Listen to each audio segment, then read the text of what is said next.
Morning বন্ধুরা, তোমরা সবাই কেমন আছো? আশা করি সুস্থ আছো। আমি এইমাত্র ঘুম থেকে উঠলে অনেক বেলা হয়ে গেছে, রোদ্দুর উঠে গেছে। আমার ঘুম ভাঙে না, অনেক রাত্রে ঘুমাই তো। ঘুম 3-4 বার ভেঙেছে, আবার শুয়ে পড়েছি। আর আমাদের বাইরে দেখবে, বাইরের ওয়েদারটা আজকে মেঘলা মেঘলা।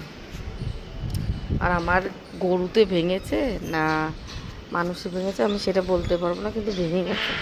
দেখো কাজ, এই দেখো আমার টপটা, তার একটু ব্যাগটা ভালো আছে। দেখো আমার গরুতে না মানুষে এই টপটা ফেলে দিয়েছিল, পাশের বাড়ির বৌদিটা উঠিয়েছে, দেখো ভেঙে দিয়েছে। দেখতে পাচ্ছ ওই টপটাও ভেঙে দিয়েছে।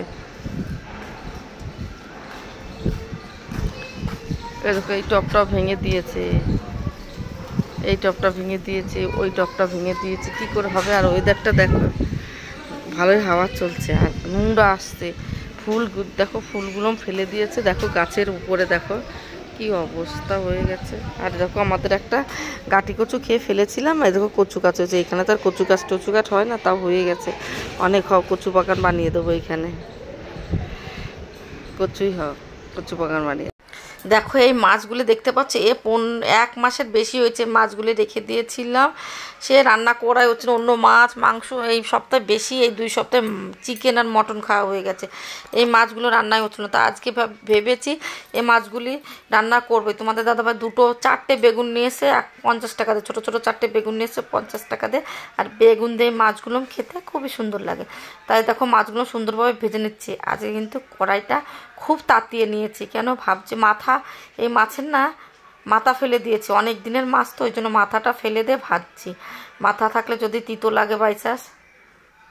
আর তোমাদের দাদাভাই বলেই দিয়েছে মাছগুলোর মাথাগুলি ফেলে দেবে। আমি বলেছি যে মাথা ফেলে দিচ্ছি, তোমার দাদাভাই বলে ঠিক আছে। আর এই মাছগুলো ফেলে দেবো, দরকার কি, ভালোই আছে, ফ্রিজে রয়েছে। ফ্রিজটা ফাস্ট করাই রয়েছে, বরফ হয়েছিল, মাছগুলি আর খারাপ হয়নি। তা ভাবছি যে চলো রান্না করে ফেলে দিই। আর এই মাছগুলি বেগুন দিয়ে আলু দিয়ে খুব ভালো লাগে খেতে। আর ভেজে টেজে নিয়ে রান্না করছি। রান্না করে অনেক কাজ আছে। দেখো লবণটা ফুরিয়ে গেছিলো, লবণটা ঢেলে নিলাম। আর মাছ কটা আমার হয়ে গেছে, ভাজা কমপ্লিট হয়ে গেছে। এবার জিরে ফোড়ন, তেজপাতা, শুকনো লঙ্কা দিয়ে বেগুনটা দিয়ে রান্না করে নিচ্ছি। বন্ধ করে একটু রান্না করে নিচ্ছি। দেখো এবার হলুদ লবণ দিয়ে একটু ভালো করে ভেজে নিয়ে জল দিয়ে দেবো। একদম সাদা তরকারি এটা। দেখো লঙ্কাগুলি নিয়ে নিচ্ছি, একদম যে কোনো মশলা যাবে না, সাদা তরকারি খেতে ভালো। এই 2 সপ্তাহ ধরে চিকেন মটন খেতে খেতে পেটে আর কী বলবো মশলা চলে গেছে, আর ভাল লাগছে না। এখন ভাবছি একটু সাদা তরকারি খাই, তাই পুরো মশলা ছাড়া বেগুন আলুর তরকারি। আমি খেতে খুব ভালোবাসি বেগুন, কিন্তু খেলে আমার প্রচণ্ড হারে অ্যালার্জি বেরোয়, তবু খাই। আর যখনই তোমাদের দাদাভাই নিয়ে এসছে বেগুন, আমার ছেলে বলছে কে আনলো বেগুন, তোমাকে বলেছি না খাবে না, গায়ে চুলকায়।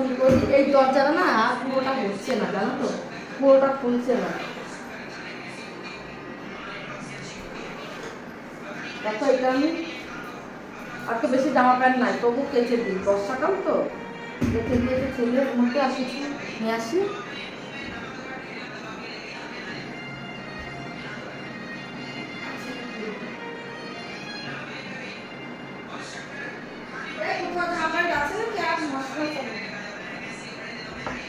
এই যে বড় গেঞ্জি আমার বড় চালাচ্ছে, বাথরুম ধোবো না, বাথরুম শুকনো আছে। এই দেখো যদি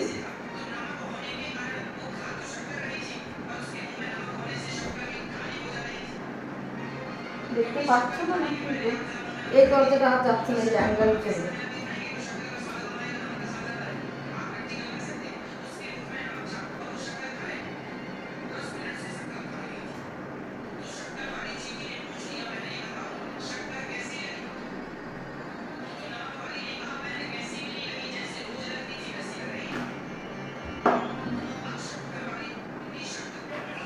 দিয়ে দিয়েছি, লিকুইডটা দিয়ে দিলাম।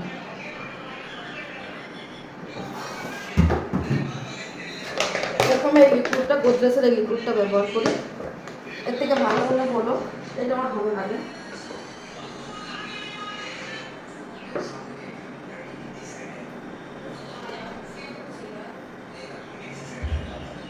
চলো চালিয়ে দিই। হতে লাগুক, আমরা খাওয়া দাওয়া করে আসি। সব কিছু করা হয়ে গেছে, পুজো টুজো দেওয়া সব হয়েছে। এটা চালিয়ে দিয়ে খেতে বসলে আমার অর্ধেক হয়ে যাবে। তারপরে রোদ উঠেছে, আগে যে জামা ওইগুলো শুকিয়ে গেছে, ওইগুলো ভাঁজ করবো আর এইগুলো মেরে দেবো। চলো দেখতে থাকি। দুপুরের মেনু এরকম তিনজনের থালা ভাত বাড়া হয়ে গেছে। আর এটা হলো বেগুন দিয়ে আলু দিয়ে চুনো মাছটা একটা তরকারি, চুনো মাছও না কি মাছ মানে নামটা তো ভুলে গেছে। এরকম এই মাছগুলি দিয়ে তরকারি আর চাপড়ে মাছ। আর এটা হলো ডাল আর একটা ভাজা করেছি, পাঁপড় ভাজা, ওইটা এখন নিয়ে আসবো। আর কিছু না, আজকে দুপুরের মেনু এটাই আছে। পোছা লাগিয়ে এসেছি, শুধু বাইরেটা বাকি আছে। বাসন টাসন সব মেজে কমপ্লিট করে এসেছি দুপুরে খাওয়া দাওয়ার পরে।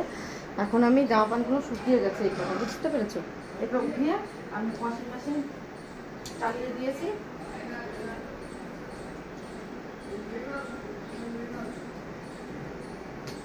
ওয়াশিং মেশিন হয়েও গেছে, এখন জামা কাপড়গুলো মেরে দিই, তারপরে অনেক কাজ আছে।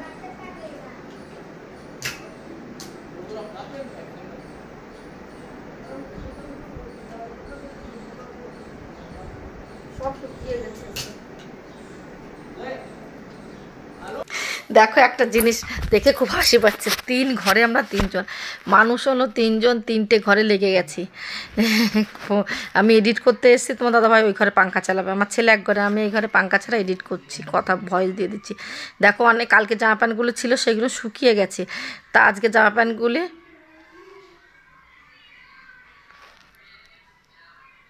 নিতে এসেছিলো, ভুলে গেছে ভিডিও করতে। জামা কাপড় রোদ্রু দিয়ে এসছে, আবার বাউলটা ভালো করে ঝাড়টা দিয়ে মুছবো, বাইরেও ঝাড় দেবো, রোদ্রের মধ্যেই করবো। রোদ্রের মধ্যে দিলে পরে ভালো হবে, শুকিয়ে যাবে। ভাবছি উপরে যাবো আজকে, কী করবো বলো তো তোমরা? উপরে ঝাড় দেবে না হালকা।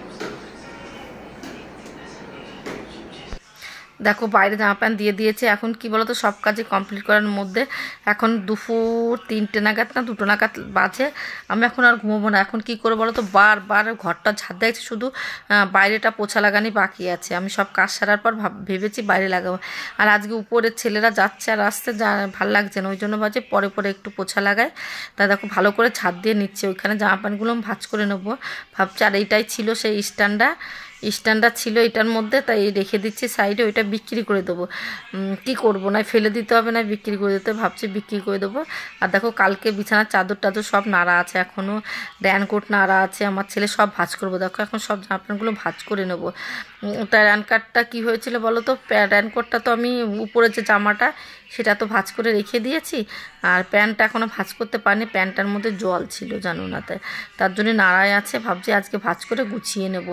আর জামা প্যান্টগুলো একটু রোদ্দুরে দেওয়ার পরে আমি ঘুমোই না, ওই জন্য যে কাজগুলো থাকে না সেই কাজগুলো আমি গুছিয়ে নিই, যে বিকালে আর কোনো কাজ থাকে না আমার। এই এখনই সব কাজ করে রেডি করে দেবো 2-2:30টার মধ্যে, আর বিকালে কোনো কাজ থাকে না, শুধু ঘরটা ঝাড় দিয়া। দেখো তোমাদের দাদাবার জামা প্যান্টটা সব ভাঁজ করে দিচ্ছি, সব জামা প্যান্ট আলাদা আলাদা করে রেখে দিচ্ছি সবার জন্য, কেন স্নান করার পর নিতে সুবিধা হবে, যে তার 3টে সেট হয়ে। এবার দেখো বালিশের কভারগুলো ভাঁজ করে নিচ্ছি। বিছানার চাদর কেচে দিয়েছিলাম আর আজকে রেখে দিয়েছিলাম, যে যখন নাড়বো তখন আবার ভাঁজ করে নেব। শুকালে একটু থাকলে, এখন একটু রোদ্দুর হালকা হালকা রোদ্দুর বেরোচ্ছে, কিন্তু বাইরে না নাড়ার জায়গা নাই, একটা দড়ি টানাতে হবে, আবার কে টানাবে, ওই জন্য আর এইখানে দিচ্ছি। আর ওয়াশিং মেশিনে দেওয়া তো শুকিয়ে যায়, হাওয়ায় শুকিয়ে যাচ্ছে। দেখো তোমাদের দাদাভার প্যান্টটা একটু ছোট, কিন্তু আমার ছেলের প্যান্টটা এতটা ভারী কি বলবো, আর ও পরতেই চায় না, কিন্তু না পরে কী করবে, এই উপায় ছিল না। আমরা 3 দিন পরে পরীক্ষা দিতে গেছিলো। আর এই বিছানার চাদরটা আমি বাইরে দিতে চেয়েছিলাম, কারণ এটা খুব মোটা, আর এটা অনেক দিনের বিছানার চাদর, করোনার আগের বিছানার চাদর। এটা বুঝতে পারছো, 5-6 বছরের বিছানার চাদর। আগে যে বিছানার চাদরগুলো ডিমান্ড থেকে নিয়ে আসতাম খুব ভালো দিত, আর এখন যা দিচ্ছে পাতলা বাজে। এই বিছানার চাদরের পরে অনেক বিছানার চাদর কিনেছি, তাও এইটা খারাপ হয়নি। আমার কিন্তু 1-2টো বিছানার চাদর না, আমার প্রচুর বিছানার চাদর। আমি এক একদিন এক একটা পাতি, কেন একবারে একটা হলে হবে না, সে নষ্ট হয়ে যায়। 3-4 আমার এখনও 3টে, তো 3টে বিছানার চাদর নতুনই পড়ে আছে, এখনও একদিনও ইউজ করি না। আর 2টো তো ইউজ করে 2-3 দিন রেখে দিয়েছি, আরও 3টে আছে, মানে অনেক কটাই বিছানার চাদর আছে। আর আমি কলকাতা গেলে কলকাতার বিছানার চাদরগুলো আমি বেশি পছন্দ করি, এইখানের বিছানার চাদর একদম ভালো লাগে না। একটা কিনেছি কয়দিন আগে প্রথমে একটা কিনেছিলাম খুব সুন্দর 700 টাকা দিয়ে, তাও 8-9 বছর আগে, খুব ভালো পেয়েছিলাম। এইবার একটা ডিমান্ড থেকে কিনি না, একদম না কিনি, কিন্তু অত মনের মতো হয় না।